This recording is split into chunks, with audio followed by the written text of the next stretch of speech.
In our house, Chris is in charge of coffee and I take care of breakfast.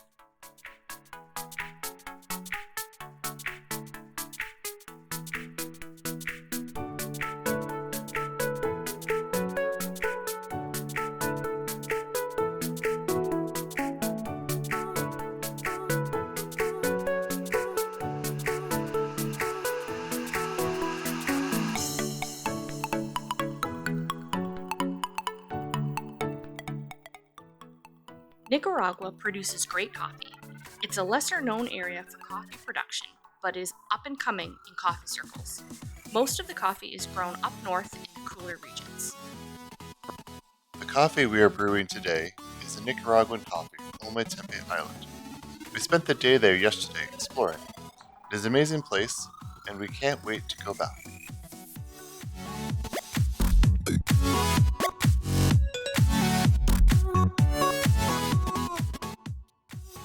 All three coffee brewing methods we are using today are very affordable and require no electricity.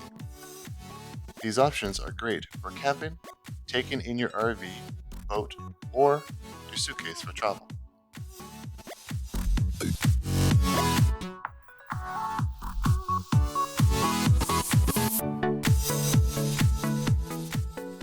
For this side-by-side comparison, Chris is ensuring that each cup of coffee has the same amount of water, milk, and sugar.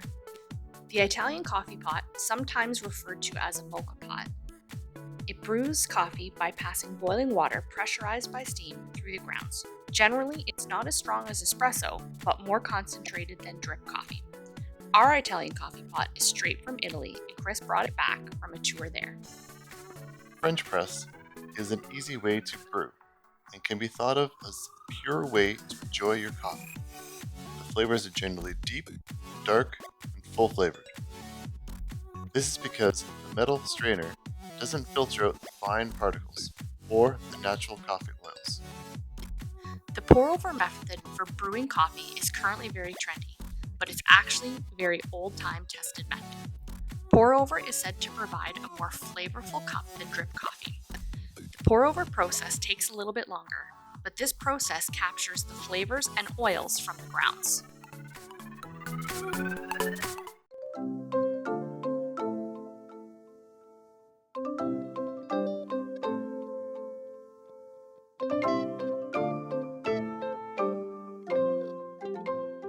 We found the Italian brew to be clean, strong, and bold.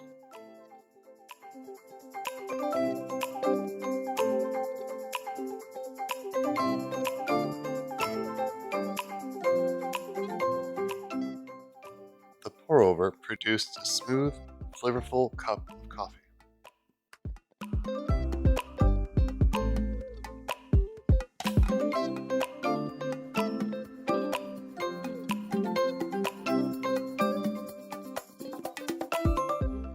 The French press was good, but had a slightly bitter flavor compared to the other two brewing methods.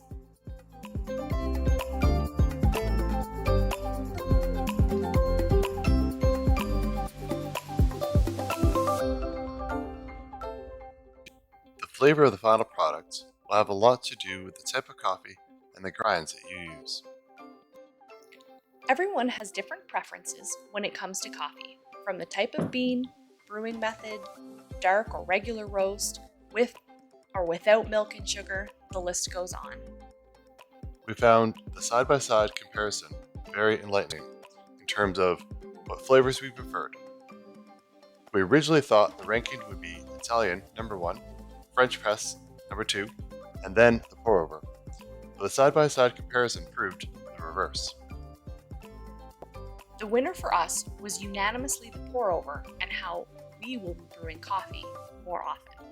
What brewing method is your favorite? Let us know in the comments. We're going to finish our coffee and then make some breakfast. Hasta luego!